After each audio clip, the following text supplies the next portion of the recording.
नमस्कार दोस्तों, मैं चंद्रहास कास्ट क्लासेज में आप सभी का एक बार फिर से स्वागत करता हूं। आशा करता हूं कि आप सब ठीक होंगे। कास्ट क्लासेज का जो हमारा परिवार है वो बेहतरीन होगा, सुखी होगा, उनके घर वाले भी सभी ठीक होंगे।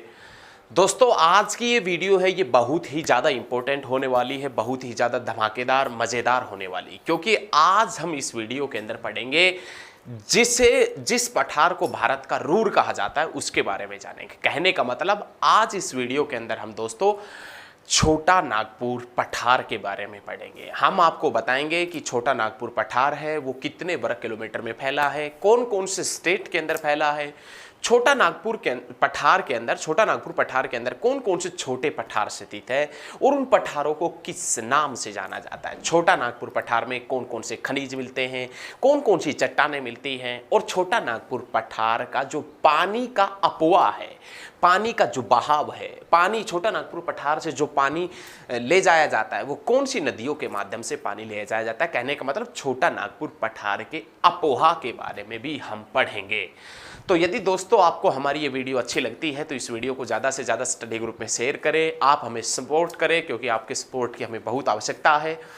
और यदि वीडियो पसंद आती है तो कमेंट करके बताना ज़रूर कि आपको वीडियो कैसी लगी है। ठीक है दोस्तों, तो चलिए अब स्टार्ट करते हैं। आज हम छोटा नागपुर पठार के बारे में पढ़ेंगे, तो आप भी हेडिंग डाल लीजिए, छोटा नागपुर पठार। छोटा नागपुर पठार के बारे में जानेंगे, अच्छे तरीके से पढ़ेंगे। एक बार छोटा सा भारत का मैप बना लेते हैं, उसके बाद में छोटा नागपुर पठार पढ़ेंगे।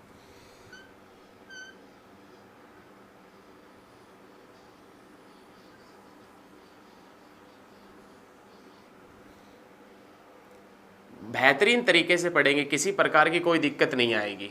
यदि वीडियो आपको कैसी लगती है वो आप कमेंट करके बताना ज़रूर कि आपको वीडियो कैसी लगी है। हमारे पास में भाई यहाँ पर एक पठार फैला है जिसे आप छोटा नागपुर पठार के नाम से जानते हैं। एक्चुअल में हमने पहले भी आपसे बताया था कि ये पठार होता ही क्या है। धरातल से ऊंचा उठा हुआ वह भाग, धरातल से ऊंचा उठा हुआ वह भाग जिसकी ऊंचाई 700 से 800 मीटर है, जिसकी ऊंचाई 700 से 800 मीटर है और ऊपर से उसकी आकृति मैज की तरह चपटाकार है, क्या कहलाता है? पठार कहलाता है। तो ऐसे ही हमारे पास में कुछ पठार हमने पहले पढ़ लिए हैं, आज हम छोटा नागपुर पठार पढ़ेंगे। छोटा नागपुर का जो पठार है ये याद रखिएगा, ये छोटा नागपुर का पठार है। मैप के अंदर आप देख रहे हैं छोटा नागपुर पठार। इस छोटा नागपुर पठार का यदि क्षेत्रफल देखें तो लगभग 65,000 वर्ग किलोमीटर के अंदर छोटा नागपुर का पठार है। ये छोटा नागपुर का पठार दक्कन के पठार का, ये हमारे पास में ये सारा हिस्सा है ना, ये दक्कन के पठार का हिस्सा है। ये सारा यहां से लेकर और यहां तक ये वाला हिस्सा ये दक्कन के पठार का हिस्सा है, दक्कन प्लेटू का हिस्सा है। तो छोटा नागपुर का पठार है ये दक्कन के पठार का, दक्कन का जो पठार है इसका पूर्वोत्तर हिस्सा है। छोटा नागपुर पठार है ये दक्कन के पठार का पूर्वोत्तर हिस्सा है, पूर्वी हिस्सा है, जो लगभग 65,000 वर्ग किलोमीटर के अंदर फैला है। याद रखिएगा, छोटा नागपुर पठार जो कौन कौन से राज्यों के अंदर फैला है, इसकी स्थिति क्या है। छोटा नागपुर पठार फैला है कहां पर, तो आप बताएंगे झारखंड के अंदर। छोटा नागपुर पठार फैला है कहां पर, तो आप बताएंगे छत्तीसगढ़ के अंदर। छोटा नागपुर पठार फैला है कहां पर, बिहार में। छोटा नागपुर पठार फैला है पश्चिम बंगाल के अंदर, और छोटा नागपुर पठार फैला है उड़ीसा के अंदर, और छोटा नागपुर पठार फैला है आंध्र प्रदेश के नॉर्थ ईस्ट के अंदर, उत्तर पूर्वी हिस्से के अंदर। तो छोटा नागपुर पठार दोस्तों फैला है झारखंड में, छत्तीसगढ़ में, बिहार में, पश्चिम बंगाल में, उड़ीसा में और आंध्र प्रदेश के उत्तर पूर्वी हिस्से के अंदर ये छोटा नागपुर का पठार फैला है। ये जो छोटा नागपुर का पठार है इसका निर्माण कब हुआ था, तो छोटा नागपुर पठार का निर्माण लगभग आज से 5 करोड़ 40 लाख वर्ष पूर्व। छोटा नागपुर का पठार है दोस्तों, इसका निर्माण है वो आज से लगभग 5 करोड़ 40 लाख वर्ष पूर्व कैम्ब्रियन काल में, पूर्व कैम्ब्रियन काल के अंदर छोटा नागपुर पठार का निर्माण हुआ था। तो ये चीजें याद रखिएगा, छोटा नागपुर पठार लगभग आज से 5 करोड़ 40 लाख वर्ष पूर्व कैम्ब्रियन काल में बना था। ये जो छोटा नागपुर का पठार है इसमें छोटा नागपुर पठार के अंदर आर्कियन क्रम की चट्टानें मिलती है। वो किस किस के रूप में मिलती है, तो आप बताएंगे ग्रेनाइट और नाइस के रूप में। छोटा नागपुर पठार के अंदर आर्कियन क्रम की चट्टानें मिलती है और वो चट्टानें ग्रेनाइट और नाइस के रूप में मिलती है। प्यारे साथियों, प्यारे दोस्तों, समझने की कोशिश कीजिए ये आर्कियन युग की या आर्कियन क्रम की चट्टानें एक्चुअल में क्या होती है। जब पृथ्वी सबसे पहले ठंडी हुई थी, जब पृथ्वी सबसे पहले ठंडी हुई थी, तो पृथ्वी के ठंडी होने के बाद, पृथ्वी के ठंडी होने के बाद में जो चट्टानें बनी थी वो कौन सी चट्टानें थी? आर्कियन ऑर्डर रॉक्स थी, आर्कियन क्रम की चट्टानें थी। और आर्कियन क्रम की चट्टानें मिलती है छोटा नागपुर पठार में भी, लेकिन वो किस रूप में मिलती है? तो छोटा नागपुर पठार के अंदर जो आर्कियन क्रम की चट्टानें मिलती है दोस्तों, वो ग्रेनाइट और किस रूप में मिलती है? नाइस के रूप में मिलती है। बहुत अच्छे तरीके से पढ़ेंगे। इस छोटा नागपुर पठार के अंदर आर्कियन क्रम की चट्टानों के साथ साथ, आर्कियन क्रम की चट्टानों के साथ साथ इसमें धारवाड़ क्रम की चट्टानें भी मिलती है। धारवाड़ क्रम की चट्टानें और गोंडवाना क्रम की चट्टानें भी मिलती है। इस छोटा नागपुर पठार के अंदर आर्कियन क्रम की चट्टानों के साथ साथ धारवाड़ क्रम की चट्टानें और गोंडवाना क्रम की चट्टानें भी मिलती है। और छोटा नागपुर पठार के अंदर जो गोंडवाना क्रम की चट्टानें हैं उसमें सबसे ज्यादा क्या मिलता है दोस्तों? तो आप बताएंगे कोयला। छोटा नागपुर पठार के अंदर जो गोंडवाना ऑर्डर रॉक से गोंडवाना क्रम की चट्टानें हैं उनमें सबसे ज्यादा मिलता है कोयला। और ये धारवाड़ क्रम की चट्टानें हैं, इनका नामकरण, धारवाड़ क्रम की जो चट्टानें हैं इसका नामकरण कर्नाटक के धारवाड़ जिले के नाम पर हुआ है। और आर्कियन क्रम की चट्टानों का रूपांतरण, आर्कियन क्रम की चट्टानों का रूपांतरण होने के बाद जो चट्टान बनी है उसका नाम है धारवाड़ क्रम की चट्टान है, क्योंकि ये भारत की पहली परतदार चट्टान है। गोंडवाना क्रम की चट्टानें हैं, ये भी परतदार चट्टान है, लेकिन गोंडवाना क्रम की चट्टानों में सबसे ज्यादा क्या मिलता है? कोयला। तो ये संभव सी बात है कि छोटा नागपुर पठार के अंदर कोयला भी मिलता होगा। इस छोटा नागपुर पठार के अंदर मिलता है अभ्रक,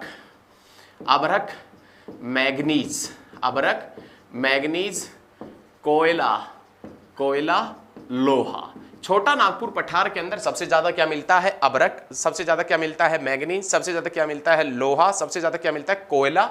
और इन्हीं के साथ में क्या मिलता है? तांबा। तो आप बता देना, तांबा, लोहा, कोयला, मैग्नीज, अभ्रक, ये सबसे ज्यादा मिलते हैं छोटा नागपुर पठार के अंदर। छोटा नागपुर पठार के ऊपर सबसे ज्यादा कौन से खनिज मिलते हैं? तो अभ्रक, मैग्नीज, कोयला, लोहा और कौन सा मिलता है दोस्तों? तांबा। संसाधनों की अधिकता के कारण, खनिजों की अधिकता के कारण, सबसे ज्यादा खनिज संसाधनों की अधिकता के कारण इस छोटा नागपुर पठार को क्या कहा जाता है?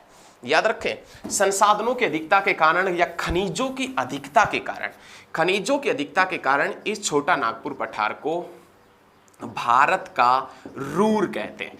छोटा नागपुर पठार को भारत का रूर भी कहा जाता है। ये जो छोटा नागपुर का पठार है इसको संसाधनों की अधिकता के कारण या हम कह सकते हैं कि खनिजों की अधिकता के कारण किस नाम से भी जाना जाता है? छोटा नागपुर पठार को भारत का रूर भी कहा जाता है। लेकिन प्यारे साथियों, बहुत आसान है ज्योग्राफी, बहुत आसान तरीके से पढ़ेंगे, लेकिन इसी के साथ में आपने सभी स्टूडेंटों ने बहुत अच्छे तरीके से क्या पढ़ना है कि ये जो छोटा नागपुर का पठार है, इस छोटा नागपुर के पठार के अंदर कुछ छोटे पठार भी स्थित है।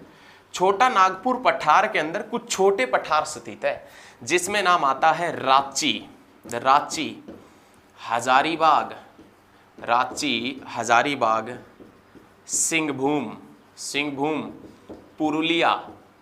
रांची, हजारीबाग, सिंहभूम, पुरुलिया, ये सभी छोटे पठार हैं। आप कह सकते हैं धनबाद भी, धनबाद, रांची, हजारीबाग, सिंहभूम, पुरुलिया, ये जो सभी छोटे पठार हैं, ये छोटे पठार छोटा नागपुर पठार के अंदर स्थित है। छोटा नागपुर पठार के अंदर कुछ छोटे पठार भी मिलते हैं, जिसमें नाम आता है धनबाद, रांची, हजारीबाग, सिंहभूम, पुरुलिया। इन पठारों को स्थानीय भाषा में किस नाम से जानते हैं? तो आप बताएंगे पाठ के नाम से। किस नाम से जाना जाता है? पाठ के नाम से। छोटा नागपुर पठार के अंदर जो स्थानीय छोटे पठार मिलते हैं उन्हें किस नाम से जानते हैं प्यारे बच्चों? पाठ के नाम से भी जाना जाता है। लेकिन छोटा नागपुर का पठार है, इसका जल अपवाह कौन सी नदियों के माध्यम से किया जाता है? छोटा नागपुर का जो पठार है उसका जल अपवाह कौन सी नदियों के माध्यम से किया जाता है? जल अपवाह कौन सी नदियों के माध्यम से किया जाता है? तो आप बताएंगे स्वर्ण रेखा नदी के माध्यम से, स्वर्ण रेखा, और दामोदर। दामोदर सवर्ण रेखा, बराकर, दामोदर और कोयला नदियों के माध्यम से। कोयला, कोयला, कोयना, कोयना एक अलग है, कोयला एक अलग है। कोयला, सवर्णरेखा, बराकर और दामोदर नदियों के माध्यम से छोटा नागपुर पठार का जल अपुहा किया जाता है। आशा करता हूं कि छोटा नागपुर पठार की वीडियो आपको बहुत ज़्यादा समझ में आई होगी, और यदि ये वीडियो आपको अच्छी लगती है तो इस वीडियो को ज़्यादा से ज़्यादा शक्ति ग्रुप में शेयर करें। वीडियो आपको कैसी लगी ये बताना जरूर है कमेंट करके। तो आज के लिए दोस्तों इतना ही। जय हिंद, जय भारत और जय हरियाणा। धन्यवाद। जय जवान, जय किसान। सही है ना? तो चलिए आज के लिए इतना ही। मिलेंगे बहुत जल्द, अच्छे तरीके से मिलेंगे।